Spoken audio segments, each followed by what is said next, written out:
കർത്താവിൻ്റെ നാമം വാഴ്ത്തപ്പെടുമാറാകട്ടെ.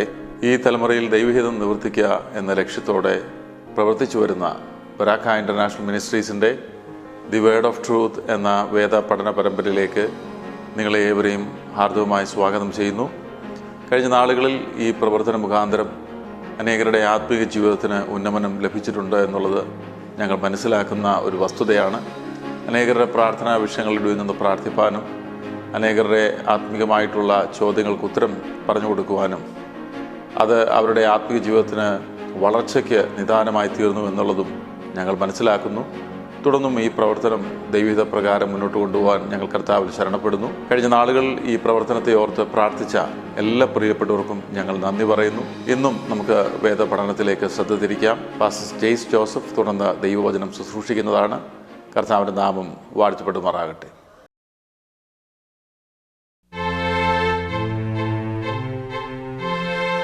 ബരാക്ക ഇൻ്റർനാഷണൽ മിനിസ്ട്രീസിൻ്റെ വേർഡ് ഓഫ് ട്രൂത്ത് പ്രോഗ്രാമിലേക്ക് നിങ്ങളെല്ലാവരെയും സ്വാഗതം ചെയ്യുന്നു. കർത്താവിൻ്റെ പഠിപ്പിക്കലുകളെക്കുറിച്ചുള്ള നമ്മുടെ പഠന പരമ്പര തുടരുന്നു.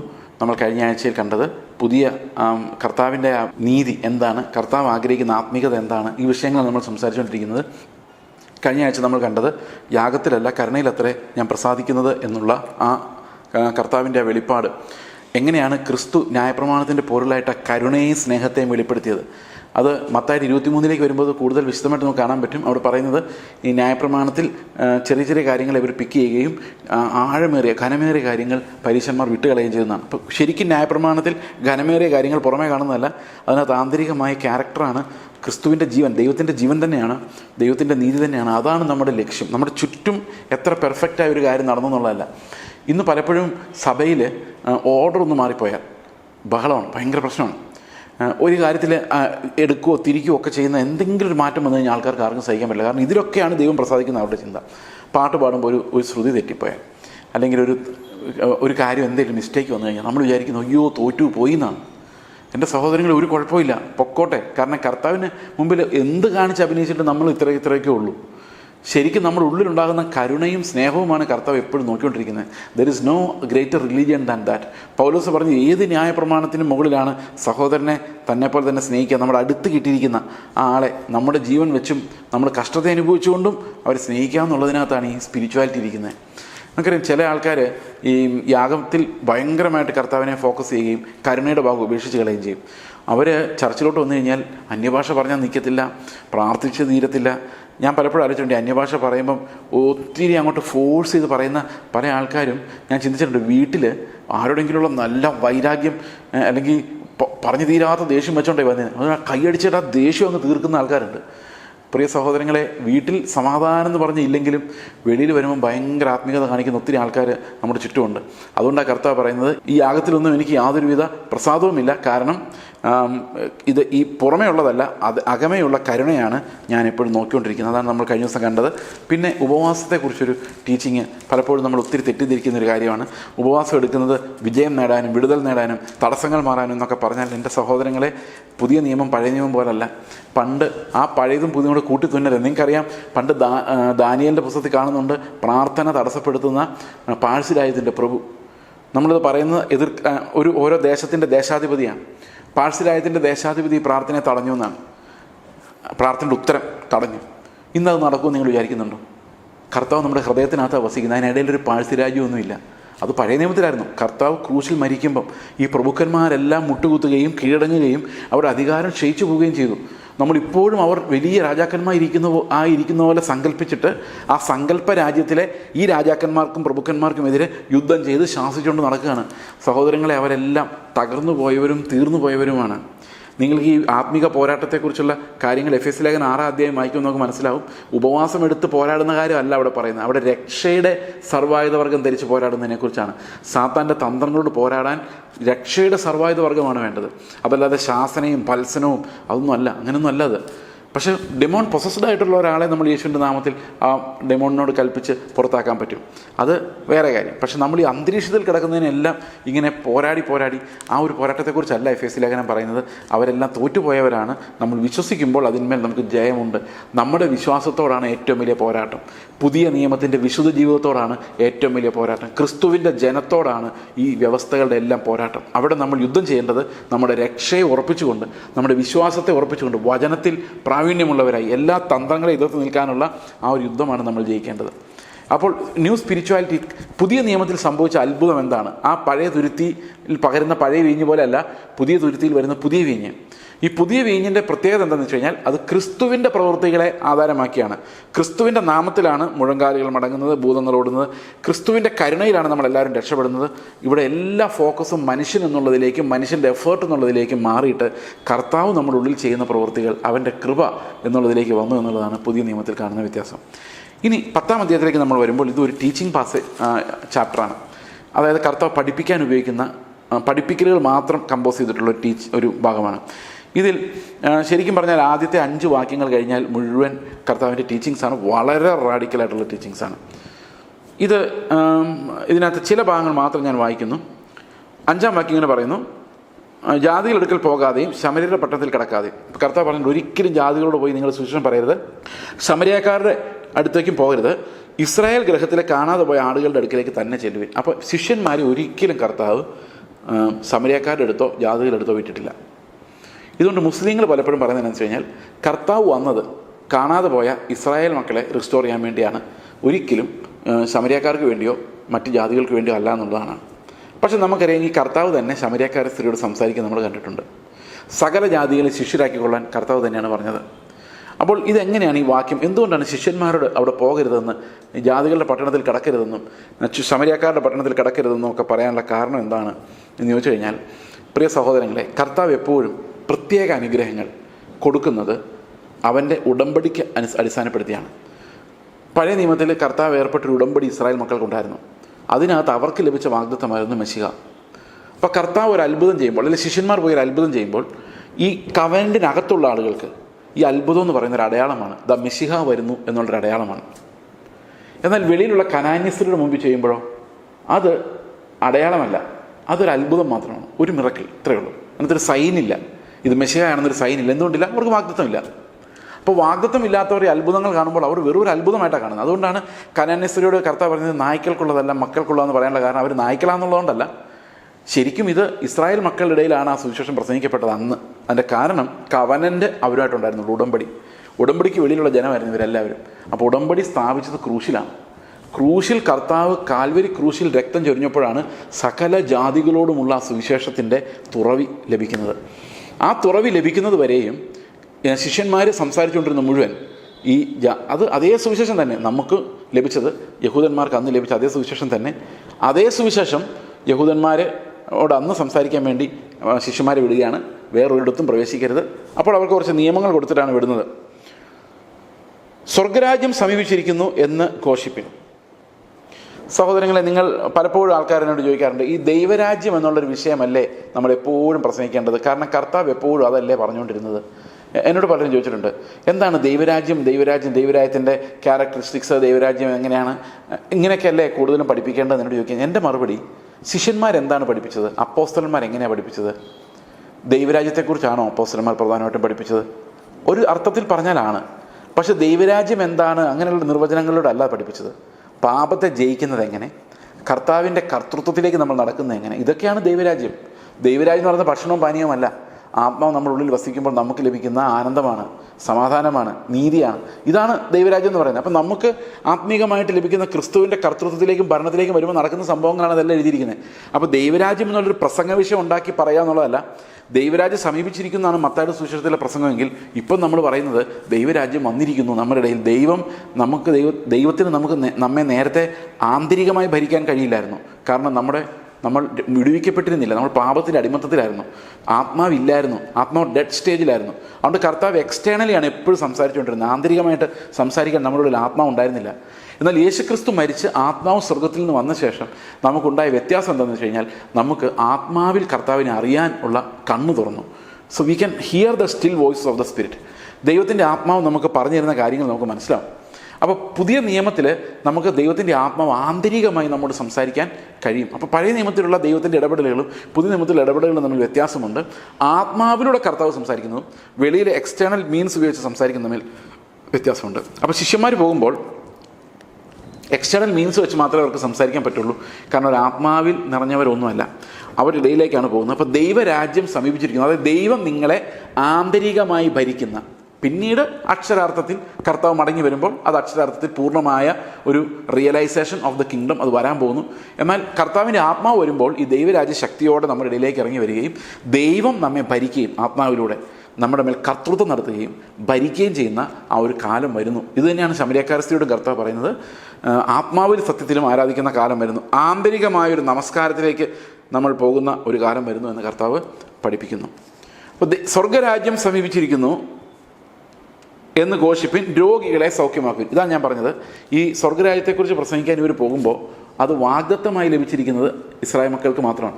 കനാന്യ ദേശത്തോ അല്ലെങ്കിൽ സമരക്കാരുടെ അടുത്തോ ചെന്നിട്ട് കുറച്ച് പേരെ സൗഖ്യമാക്കിയിട്ട് പോയാൽ അവർക്കൊന്നും മനസ്സിലാവില്ല, ഒരു പ്രയോജനമില്ലതുകൊണ്ട്. കാരണം അവർ പിന്നെ അത്ഭുതങ്ങൾ തപ്പി നടക്കും. ഇന്ന് രക്ഷിക്കപ്പെടാത്തൊരു വലിയ കൂട്ടം പിന്നെയും പിന്നെ അത്ഭുതങ്ങൾ തപ്പി നടക്കുന്നുണ്ടല്ലോ. അവർ ക്രിസ്തു എന്ന അടയാളത്തെ ഒരിക്കലും കാണുന്നില്ല. വീണ്ടും വീണ്ടും അത്ഭുതങ്ങൾക്ക് വേണ്ടി യാചിച്ചുകൊണ്ട് പുറകെ നടക്കുന്ന പോലെ കുറേ ആളുകൾ ഇങ്ങനെ പുറകെ നടക്കും. ഓക്കെ, അതുകൊണ്ട് നിങ്ങൾ ആരുടെ അടുത്തില്ല, ഈ വാഗ്ദത്തങ്ങൾ ഉള്ളവരുടെ അടുത്തേക്ക് ചെല്ലുക. വാഗ്ദത്തങ്ങൾ ഉള്ളവരുടെ അടുത്ത് നിന്ന് ഈ അടയാളങ്ങൾ കാണിക്കുമ്പോൾ അവർ മെശിഹായിൽ വിശ്വസിക്കും. അതാണ് മെശിഹ വരുന്നു എന്നുള്ളതിൻ്റെ അടയാളം.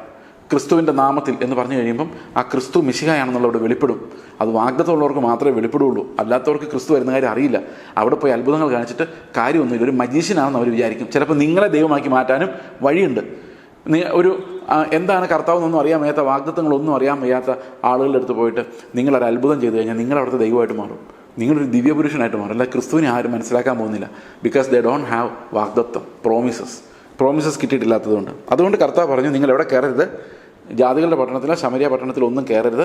കാരണം അവിടെ കയറിയാൽ അവർക്ക് നിങ്ങൾ പറയുന്നൊന്നും മനസ്സിലാവില്ല. ഓക്കെ, തന്നെയല്ല ഇവരെ പൊക്കിക്കൊണ്ട് നടക്കും. അപ്പോൾ ഇവരും നശിച്ചു പോവും, അവരും നശിച്ചു പോകും. കാരണം സത്യം അറിയാതെ അത്ഭുതം ചെയ്യുന്നവരെല്ലാം പൊക്കിക്കൊണ്ട് നടന്നു കഴിഞ്ഞാൽ ഈ അത്ഭുതം 2-3 പ്രാവശ്യം നടന്നു കാണും. പിന്നെ ആൾക്കാർ ഇങ്ങനെ ഉയർത്തിക്കൊണ്ട് നടക്കുകയാണ്. നടന്നു കഴിഞ്ഞാൽ പിന്നെ ഇത് നടന്നില്ലെന്നും വരും. പിന്നെ അവർ നടക്കുന്നതായിട്ട് അഭിനയിക്കും, പേര് വിളിച്ച് കാണിക്കും, അങ്ങനെ ഇങ്ങനെയൊക്കെ പല തന്ത്രങ്ങൾ പ്രയോഗിക്കേണ്ടി വരും. കാരണം ഈ മനുഷ്യർ പൊക്കി പിടിച്ചു കഴിഞ്ഞാൽ പിന്നെ ഒരു രക്ഷയില്ല. ഇപ്പം ഞാൻ എവിടെയെങ്കിലും അത്ഭുതം ചെയ്തതായിട്ട് ആരെങ്കിലും കണ്ടെന്ന് വിചാരിച്ചു, ഞാൻ എപ്പോൾ ആൾക്കാരങ്ങ് പരസ്യമാക്കുകയാണ്, ഈ മനുഷ്യൻ പ്രാർത്ഥിച്ചപ്പോൾ ഒരു മുടന്തൻ നടന്നു. പിന്നെ എനിക്ക് വരുന്ന ഡിമാൻഡ് എന്തായിരിക്കും? ഇത് നാട് മുഴുവൻ ആൾക്കാർ ഈ മുടന്ത് മാറാനും കുരുടത്തം മാറാനും വേണ്ടി. ഇപ്പം മെസ്സേജ് ആരും ശ്രദ്ധിക്കത്തില്ല, എല്ലാവരും ഇത് മാത്രമേ ശ്രദ്ധിക്കുള്ളൂ. ആൾക്കാർ എന്നെ ഒരു ദിവ്യനായിട്ട് കാണും, കർത്താവെങ്കിലേക്ക് ഒരാൾ പോലും നോക്കില്ല. അതുകൊണ്ട് കർത്താവ് പറഞ്ഞത്, നിങ്ങൾ ഒരിക്കലും ഇത് ഈ വാഗ്ദത്തങ്ങളില്ലാത്തവരുടെ അടുത്ത്, അല്ലെ വാഗ്ദത്തങ്ങൾ മനസ്സിലാകാത്തവരുടെ അടുത്ത് ഈ അത്ഭുതങ്ങൾ പോയി കാണിക്കരുത്. രോഗികളെ സൗഖ്യമാക്കുവിൻ, മരിച്ചവരെ ഉയർപ്പിപ്പിൻ, കുഷ്ഠരോഗികളെ ശുദ്ധമാക്കുവിൻ, ഭൂതങ്ങളെ പുറത്താക്കുവിൻ, സൗജന്യമായി നിങ്ങൾക്ക് ലഭിച്ചു സൗജന്യമായി കൊടുപ്പിൻ. എല്ലാ ശുശ്രൂഷകളും സൗജന്യമാണ്.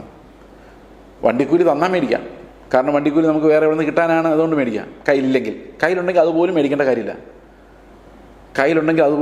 കാര്യമില്ല. കാരണം നമുക്ക് ജീവിക്കാനുള്ള ദൈവം ഓൺ ദ വേ തരുന്നുണ്ട്. നമ്മുടെ പ്രസംഗം കൂലിക്കുള്ളതല്ല. നമ്മൾ പ്രസംഗിച്ചതിന് കൂലി എന്ന് പറഞ്ഞൊരു പരിപാടി ദൈവികമല്ല. പ്രിയ സഹോദരങ്ങൾ, എത്ര കഷ്ടമാണ്. ഇപ്പോൾ ഒരു മനുഷ്യൻ പ്രസംഗിക്കാൻ വിളിക്കുന്നു, ഓക്കെ, അവർ ചിലവ്, അവരുടെ കയ്യിൽ പൈസ ഉണ്ടെങ്കിൽ അവർ വന്ന് കഷ്ടപ്പെടുന്ന ആൾക്ക് പണം വാഹനത്തിനുള്ള ചിലവോ അല്ലെങ്കിൽ ജീവിത ചിലവോ എന്തെങ്കിലും കൊടുക്കും, ചെറുതായിട്ട് എന്തെങ്കിലും നൽകുന്നു എന്ന് വിചാരിച്ചോ, ഓക്കെ, ദാറ്റ്സ് ലവ്.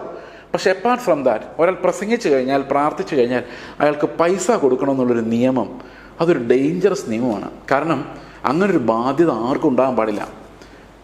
നിങ്ങളൊരു കാര്യം ചെയ്ത് നോക്കി, പൈസ കൊടുക്കാതെ ഒന്ന് പ്രസംഗിക്കാൻ വിളിച്ചു നോക്കിയേ പല ആൾക്കാരെ. വരുന്നില്ലെങ്കിൽ പിന്നെ അവർ ദൈവദാസന്മാരാണോ? പൈസ ഇല്ലെന്ന് ആദ്യം അങ്ങ് പറയണം. എത്ര പേർ വരും? ആരും വരികയില്ല.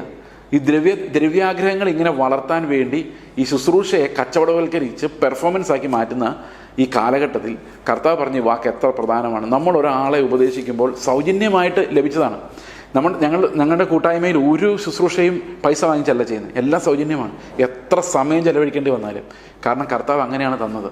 നമുക്കുള്ളത് ദൈവം കരുതിക്കോളും. ഈ പ്രസംഗിച്ച് അതിൻ്റെ കൂലി മേടിക്കുകയല്ല നമ്മൾ ചെയ്യുന്നത്. ശുശ്രൂഷയുടെ നടുവിലൂടെ നടക്കുമ്പം ദൈവം പലരിലൂടെ തരില്ലാത്ത തരില്ല. നമുക്ക് അത്രയൊന്നും പൈസയുടെ ആവശ്യമില്ല. എത്ര പൈസ കിട്ടിയാലും ഒരു ഷർട്ടല്ലേ ഇടാൻ പറ്റുള്ളൂ, 3-4 ഷർട്ട് എടുത്തിട്ടുകൊണ്ട് നടക്കാൻ പറ്റില്ലല്ലോ. നമുക്ക് ആവശ്യമുള്ള ദൈവം തീർച്ചയായിട്ടും തന്നുകൊണ്ടേയിരിക്കും. ഓക്കെ, സൗജന്യമായി നിങ്ങൾക്ക് ലഭിച്ച് സൗജന്യമായി കൊടുപ്പിൻ. എന്നോടൊരാൾ പറഞ്ഞതാണ്, പണ്ട് കേരളത്തിന് വെളിയിലുള്ളൊരു സ്ഥലത്ത് ഒരു മനുഷ്യനെ പ്രസംഗിക്കാൻ വിളിച്ചു. പ്രസംഗിച്ച് കഴിഞ്ഞ് പോകാൻ നേരത്ത് 2000 രൂപയും ഇത്തിരി വണ്ടിക്കൂലിയും കൊടുത്തു. പുള്ളി പറഞ്ഞു, ഇതും കൊണ്ട് നടക്കില്ല പരിപാടി, കാരണം ഞാൻ എൻ്റെ തൊണ്ട കൊണ്ട് ജീവിക്കുന്ന ആളാണ്. നാളെ എൻ്റെ തൊണ്ടയ്ക്ക് എന്തെങ്കിലും സംഭവിച്ചാൽ നിങ്ങൾ എനിക്ക് ചിലവിന് തരുമെന്നാണ് പുള്ളി ചോദിച്ചത്. അയാൾ ദൈവത്തിൽ വിശ്വസിക്കുന്ന ആളാണോ? ഈ പൈസ ബാർഗെയിൻ ചെയ്ത് മേടിക്കുന്ന ആൾക്കാർ, ഇത്രയാണ് എൻ്റെ ഫീസ്, ഞാൻ വരുമ്പോൾ ഒരു ടീമുമായിട്ടാണ് വരുന്നത്, ഇന്നാർക്ക് ഇത്ര രൂപ, ഇന്നാർക്ക്, അവരേതെങ്കിലും സിനിമ പിടിക്കുന്നതാണ് നല്ലത്. പ്രിയ സഹോദരങ്ങൾ, ഈ പെർഫോമൻസ് സഭയ്ക്കകത്ത് ഉണ്ടാകാൻ പാടില്ല. പണത്തിന് വേണ്ടി വരുന്നവരെ ദൂരെ നിർത്താനുള്ള ചങ്കൂറ്റം വിശ്വാസികൾക്ക് ഉണ്ടാകണം. ഓക്കെ, ഇത് നിങ്ങൾക്കിതൊരു സ്വാതന്ത്ര്യമായി മാറുമെന്നാണ് ഞാൻ വിചാരിക്കുന്നത്. ആരെയാണ് നമ്മൾ ഭയപ്പെടുന്നത്? ഓക്കെ, ഇതെല്ലാം നമുക്കറിയാം. പണ്ട് കാലത്ത് ടീച്ചേഴ്സിനോട് ഭയങ്കര ബഹുമാനമായിരുന്നു പിള്ളേർക്ക്. ടീച്ചേഴ്സ് എന്തെങ്കിലും പറഞ്ഞാൽ അവർക്ക് ഭയങ്കര സ്നേഹമായിരുന്നു കേട്ടോ. ഇപ്പോഴും ഞങ്ങളൊക്കെ ചെറുപ്പത്തിലെ പഠിപ്പിച്ച ടീച്ചേഴ്സിനെ കാണുമ്പോൾ അവർക്ക് എന്തൊരു സ്നേഹമാണ്, നമുക്ക് എന്തൊരു സ്നേഹമാണ്. പക്ഷെ ഇപ്പം ടീച്ചേഴ്സിനോട് അങ്ങനെ പിള്ളേർക്ക് ബഹുമാനമൊന്നുമില്ല.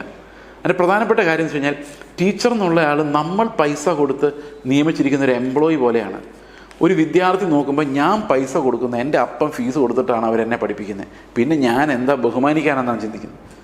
ഓക്കെ, ടീച്ചറിന് സാലറി വേണം, അത് വേണ്ടെന്നല്ല ഞാൻ പറയുന്നത്. പക്ഷേ ഇന്നൊരു പ്രൊഫഷൻ എന്ന് പറയുന്നത് ഒരു പെർഫോമൻസും പ്രൊഫഷനായി മാറിക്കഴിഞ്ഞപ്പം അവർ പൈസയ്ക്ക് വേണ്ടി ചെയ്യുന്നു. അവർക്ക് ഉത്തരവാദിത്വം അത്രയേ ഉള്ളൂ, സ്നേഹം അത്രയേ ഉള്ളൂ, പിള്ളേർക്ക് ബഹുമാനം അത്രയേ ഉള്ളൂ. ഇതുപോലെ തന്നെയാണ് ഉപദേശിമാരും. പണ്ടൊരാത്മാവിനെ വേണ്ടി, ഒരാൾക്ക് വേണ്ടി, ഒരു രോഗിക്ക് വേണ്ടി പ്രാർത്ഥിക്കാൻ കിലോമീറ്ററുകൾ നടന്നുകൊണ്ടിരുന്ന ഉപദേശിമാർ ഇപ്പോൾ ആ ഒരു പ്രാർത്ഥനയ്ക്ക് പൈസ, ഒരു പ്രാർത്ഥന കഴിയുമ്പോൾ കൈ നീട്ടുമ്പം എക്സ്പെക്റ്റേഷൻ, സംതിങ് അതിനകത്ത് വരുമെന്നുള്ള പ്രതീക്ഷയോടെ പോകുന്ന ആൾക്കാരാണ് ഇന്ന് കൂടുതൽ. അതുകൊണ്ട് ആരെ ബഹുമാനിക്കുന്നു? ഓക്കെ, കാരണം ദൈവത്തിൻ്റെ ദാനങ്ങൾ സൗജന്യമായി നൽകപ്പെടേണ്ടതാണ്. അത് കർത്താവിന് നിർബന്ധമാണ്. കാരണം കർത്താവ് ഇതെല്ലാം നമുക്ക് സൗജന്യമായിട്ടാണ് നൽകിയത്. മടിശീലയിൽ പൊന്നും വെള്ളിയും ചെമ്പും വഴിക്ക് പൊക്കണവും 2 ഉടുപ്പും ചെരുപ്പും വടിയും ഒന്നും കരുതരുത്. അപ്പോൾ ഇത് അവർ തരുമോ ഇല്ല, സൗജന്യമായിട്ട് കൊടുക്കുകയും വേണം, കയ്യിലൊന്നും കൊണ്ടുപോകാനും പാടില്ല. എന്ത് ചെയ്യും? കർത്താവ് പറയുന്നത് എങ്ങനെയാണ്? നിങ്ങൾ സൗജന്യമായിട്ട് കൊടുക്കണം, ഒന്നും വാങ്ങിക്കരുത്. നമ്മൾ പ്രസംഗിക്കുന്നതിനോ ശുശ്രൂഷിക്കുന്നതിനോ ഒന്നും വാങ്ങിക്കരുത്. പക്ഷേ നമ്മൾ സൗജന്യമായിട്ട് വാങ്ങിക്കുമ്പോൾ തന്നെ നമ്മളൊന്നും കൊണ്ടുപോകാനും പാടില്ല. പൊന്നാണയങ്ങളോ വെള്ളി ചുമ്മാ ഫ്രീ ആയിട്ട് ആരുടെങ്കിലും മേടിക്കുന്നത്, വെറുതെ നടന്നോളാന്ന് പറയുന്നത്. എന്നിട്ട് കർത്താവ് പറഞ്ഞൊരു കാര്യമുണ്ട്, വേലക്കാരൻ തൻ്റെ കൂലിക്ക് യോഗ്യനല്ലോ. ആരുടെ വേലക്കാരൻ? ദൈവത്തിൻ്റെ വേലക്കാരൻ. ആരായിരിക്കും കൂലി തരുന്നത്? ദൈവമായിരിക്കും. ആരുടെയെങ്കിലും കയ്യിലൂടെ എവിടെന്നെങ്കിലും കിട്ടും. അത് പ്രസംഗിച്ചതിൻ്റെ പ്രതിഫലമായോ പ്രാർത്ഥിച്ചതിൻ്റെ പ്രതിഫലമായിരിക്കില്ല. ദൈവം പറഞ്ഞു വിടുന്ന ആൾക്കാരായിരിക്കും. എൻ്റെ കയ്യിൽ ആരെങ്കിലും ഒരാൾ ഒരു സ്ഥലത്ത് പോയി പ്രസംഗിക്കാനുള്ള വണ്ടിക്കൂലി തന്നിട്ടുണ്ടെങ്കിൽ പിന്നെ അവർ തന്നില്ലെങ്കിൽ എനിക്കെന്താ കുഴപ്പം? എവിടെന്നെങ്കിലും കിട്ടിയാൽ പോരെ? അവർ തന്നെ തരണമെന്ന് എന്താ നിർബന്ധം? പ്രിയ സഹോദരങ്ങളെ, കർത്താവിൻ്റെ ജീവൻ നമ്മുടെ ഉള്ളിലുണ്ടെങ്കിൽ നമ്മൾ ശുശ്രൂഷിക്കുന്നതും മറ്റുള്ള ഒരാൾക്ക് വേണ്ടി നടക്കുന്നതും പ്യുവർ സ്നേഹത്തിലായിരിക്കും. ആ സ്നേഹത്തിൽ നടക്കുമ്പോഴാണ് കരുണയിൽ അത്രേ ഞാൻ പ്രസാദിക്കുന്നുള്ളത് എന്താണ് നമ്മൾ തിരിച്ചറിയുന്നത്. ക്രിസ്തുവിൻ്റെ സ്നേഹമില്ലാത്തവർ എത്ര മനോഹരമായി പ്രസംഗിച്ചിട്ട് എന്ത് കാര്യം, എത്ര ക്ലാസ് എടുത്തിട്ട് എന്ത് കാര്യം? ഈ പറയുന്ന പ്രശ്നങ്ങളെല്ലാം പ്രിയ സഹോദരങ്ങളെ, മനുഷ്യർ തന്നെ ഈ ശുശ്രൂഷകരിങ്ങനെ ആക്കുന്നതാണ്. ഇതൊരു പ്രൊഫഷനാക്കി വലിയൊരു തൊഴിലാക്കി മാറ്റിയതാണ്. ഓക്കെ, ഈ കാര്യത്തെക്കുറിച്ച് നിങ്ങൾ ജാഗ്രതയുള്ളവരായിരിക്കണമെന്ന്. നിങ്ങൾ ഇടയ്ക്കിടയ്ക്ക് ഈ ശുശ്രൂഷകരെ വിളിച്ചിട്ട് പൈസ ഒന്നുമില്ല, 2 ദിവസത്തെ കൺവെൻഷൻ ഒന്ന് പ്രസംഗിക്കാമെന്ന് ചോദിക്കുക, പരസ്യോധന പ്രസംഗിക്കാമെന്ന് ചോദിക്കുക. പൈസ ഇല്ലയെന്ന് പ്രത്യേകിച്ച് എടുത്ത് പറഞ്ഞു നോക്ക്, ആർക്കൊക്കെ ദൈവത്തോട് സ്നേഹമുണ്ടെന്ന്. അപ്പം നമുക്ക് മനസ്സിലാവും. ഓക്കെ, ഏത് പട്ടണത്തിലോ ഗ്രാമത്തിലോ കിടക്കുമ്പോൾ അവിടെ യോഗ്യൻ ആരെന്ന് അന്വേഷിപ്പിൻ, പുറപ്പെടുവോളം അവിടെ തന്നെ പാർപ്പിൻ, നീതിമാനായ ആളുകളുടെ വീട്ടിൽ പാർപ്പിൻ. അതായത് ഈ കർത്താവ് പോയി പാപികളോട് ഇടപെടുന്ന പോലെ ഈ ശിഷ്യന്മാർ പോയി ഇടപെട്ട് കഴിഞ്ഞാൽ അവർ വരുന്ന വേറൊരു കോലത്തിലായിരിക്കും. കാരണം ഇവർ ആത്മാവ് ഉള്ളിലുള്ളവരല്ല. അപ്പോൾ പോകുമ്പോൾ നീതിമാനായ ആളുകളുടെ അടുത്ത് പോയി താമസിക്കാൻ പറ്റുള്ളൂ. കാരണം അന്നത്തെ സാഹചര്യം അതാണ്. പക്ഷേ സഹോദരങ്ങളെ, നമ്മൾ ആത്മാവിനെ പ്രാപിച്ചവരാകുമ്പോൾ, വേർപെട്ടവരായി കഴിയുമ്പോഴും ആത്മാവ് നമ്മുടെ ഉള്ളിലുണ്ടെങ്കിൽ നമുക്ക് ഏത് മനുഷ്യൻ്റെ കൂടെ എവിടെയും പോകുവാൻ സാധിക്കും. ഓക്കെ, ആ ഗ്രാമത്തിൽ നിന്ന് പുറപ്പെടുവോളം അവിടെ തന്നെ പാർപ്പിൻ. ഓക്കെ, അങ്ങനെ കുറേ ഉപദേശങ്ങൾ അവിടെ കൊടുത്തിട്ടുണ്ട്. 36-ാം വാക്യം പറയുകയാണ്, ചെന്നായ്ക്കളുടെ നടുവിൽ ആടിനെ പോലെ ഞാൻ നിങ്ങളെ അയക്കുന്നു, ആകയാൽ പാമ്പിനെ പോലെ ബുദ്ധിയുള്ളവരും പ്രാവിനെ പോലെ കളങ്കമില്ലാത്തവരുമായിരിക്കും. പ്രാവിൻ്റെ നിഷ്കളങ്കം എന്ന് പറഞ്ഞു കഴിഞ്ഞാൽ അവൻ ആരെക്കുറിച്ചും ദ്രോഹം സംസാരിക്കുന്നില്ല. കഴിഞ്ഞ ദിവസം ആരോ പ്രസംഗിക്കുന്നുണ്ട്, പ്രാവിൻ്റെ ബോഡിയിൽ കയ്പ് എന്ന് പറയുന്ന സാധനം ഇല്ലയെന്ന്.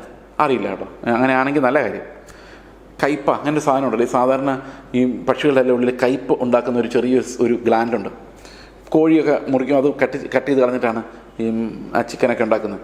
അപ്പോൾ അതുപോലൊരു സാധനം പ്രാവിനില്ലത്രേ. എനിക്കറിയില്ല, ബയോളജിക്കലി ഐ ഡോണ്ട് നോ. ഇനി അങ്ങനെ ആണെങ്കിൽ നല്ല കാര്യം. ഏതായാലും പ്രാവിനെ പോലെ നമ്മുടെ ഉള്ളിൽ കയ്പില്ലാത്തവർ ആയിരിക്കണം. ഇനി പാമ്പിനെ പോലെ ബുദ്ധിയുള്ളവരെന്ന് പറഞ്ഞാൽ എന്താ അർത്ഥം? പാമ്പാണോ നമ്മുടെ ഈ കമ്പ്യൂട്ടറും ഒക്കെ കണ്ടുപിടിച്ചത്?